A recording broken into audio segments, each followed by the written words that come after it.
Pada malam puncak hari ulang tahun ke-13 Kompas TV, Provinsi Papua Barat mendapatkan apresiasi daerah peduli pengendalian inflasi. Apresiasi tersebut diterima langsung oleh penjabat Gubernur Papua Barat, Ali Baham Temong Mere. Ali menyebut daerahnya telah berhasil mengendalikan inflasi yang cukup tinggi pada tahun lalu. Kini inflasi di Papua Barat bisa dikendalikan di bawah 3%. Ia menambahkan untuk mengendalikan inflasi, Provinsi Papua Barat akan berupaya menambah pendapatan per kapita masyarakat di wilayahnya.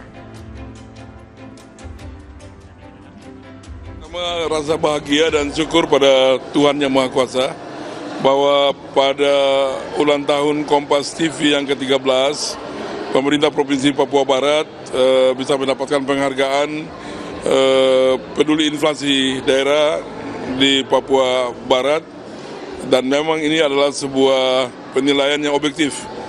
Dan tentunya perlu diketahui bahwa dari angka inflasi yang cukup tinggi, di tahun 2023, ternyata kami bisa kendalikan itu di tahun 2024 pada bulan Juni, bahkan sampai turun di bawah 3%.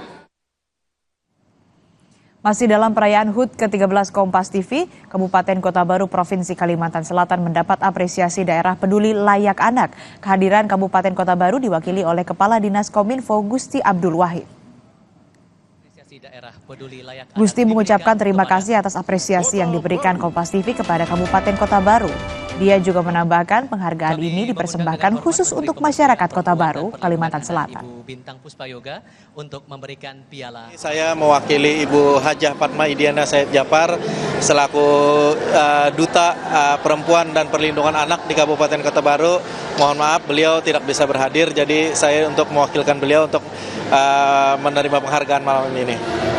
Luar biasa langkah-langkah dari Ibu Hajah Fatma Idiana Said Japar selaku Duta Perlindungan Perempuan dan Anak dalam rangka untuk menerima penghargaan ini. Apresiasi daerah peduli layak anak ini, beliau itu sudah keliling kunjungan ke sekolah-sekolah, membentuk tim di desa-desa, membentuk desa ramah anak juga, bahkan keagamaan juga beliau sampai masjid ramah anak juga sampai ada di situ. Untuk mengapresiasi beliau, saya ucapkan terima kasih, dan beliau juga menyampaikan bahwa penghargaan ini untuk masyarakat Kabupaten Kota Baru.